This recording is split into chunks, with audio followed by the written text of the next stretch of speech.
programme vous est présenté par Africell.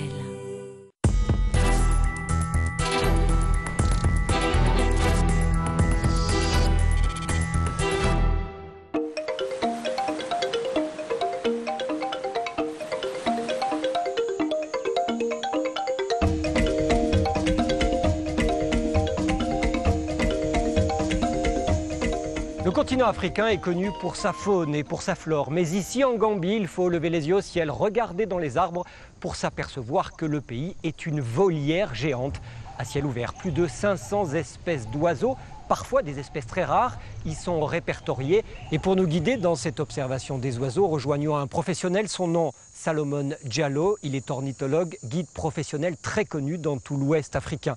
Alors Salomon, où nous trouvons-nous à l'heure actuelle? Nous sommes dans le parc national. Et ce parc national s'appelle la réserve des oiseaux de Tangi.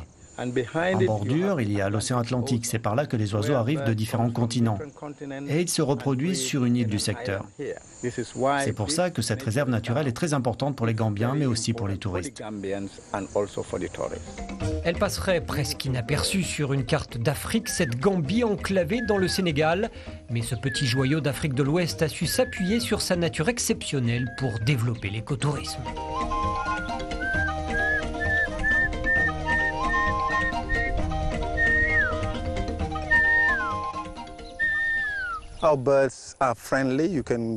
Nos oiseaux ne sont pas farouches, on peut les approcher, et même de très près. Et ils sont très très colorés et très importants dans la liste des oiseaux que l'on peut observer dans cette région du monde.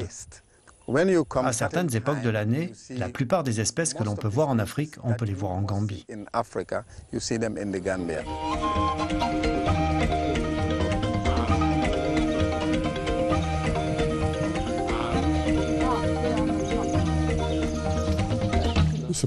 C'est parfait pour commencer à découvrir l'Afrique parce que A, les guides sont très compétents, B, la nature est magnifique et C, les oiseaux sont très faciles à observer.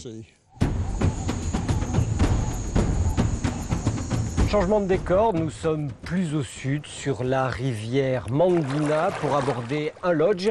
La Gambie a décidé de développer un écotourisme de qualité à l'image de Makatsutu, la forêt sacrée en dialecte local, qui fut élue meilleur gîte écologique au monde par le Sunday Times.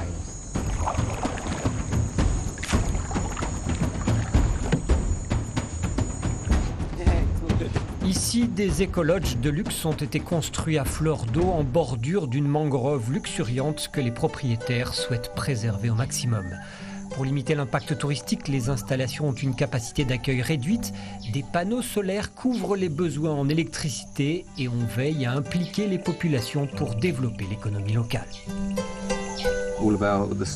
Tous les employés qui travaillent ici viennent des villages alentours. Mais on a aussi concentré nos efforts sur la forêt. On a essayé de s'assurer que notre environnement immédiat était protégé. Tout comme la forêt et la mangrove tout autour. Parmi les actions que nous avons menées, il y a le projet de conservation Balabou qui concerne un secteur de 85 km² autour de Makatsutu.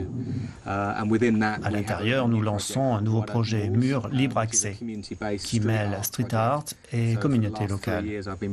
Depuis 3 ans, je fais venir des artistes du monde entier pour qu'ils viennent peindre dans les villages. On a peint sur les murs des maisons et l'idée, c'est d'amener les touristes sur place et qu'ils payent pour voir ces œuvres sur les murs. Ce serait une source de revenus pour les habitants.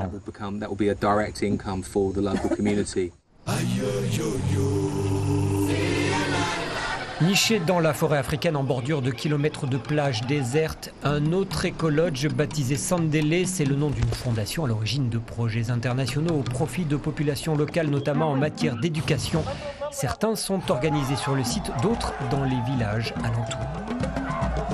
Notre credo, c'est principalement d'aider les habitants. Ce sont eux qui ont construit le bâtiment. On n'utilise pas de ciment, pas d'électricité, on utilise l'énergie solaire. Autre lieu, autre approche, les îles Baboun au cœur de la rivière Gambie, un havre de paix pour les chimpanzés. On est invité à découvrir leur mode de vie mais à distance depuis un campement, là encore respectueux de l'environnement. Je les nourris de temps en temps, mais je ne suis pas le seul à faire ça. On est 2 ou 3.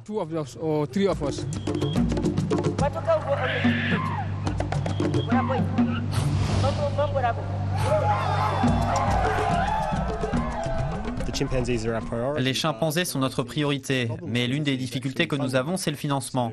On a des ressources extérieures, mais on s'est aussi lancé dans l'écotourisme pour nous aider à pourvoir aux besoins des chimpanzés et à veiller sur eux.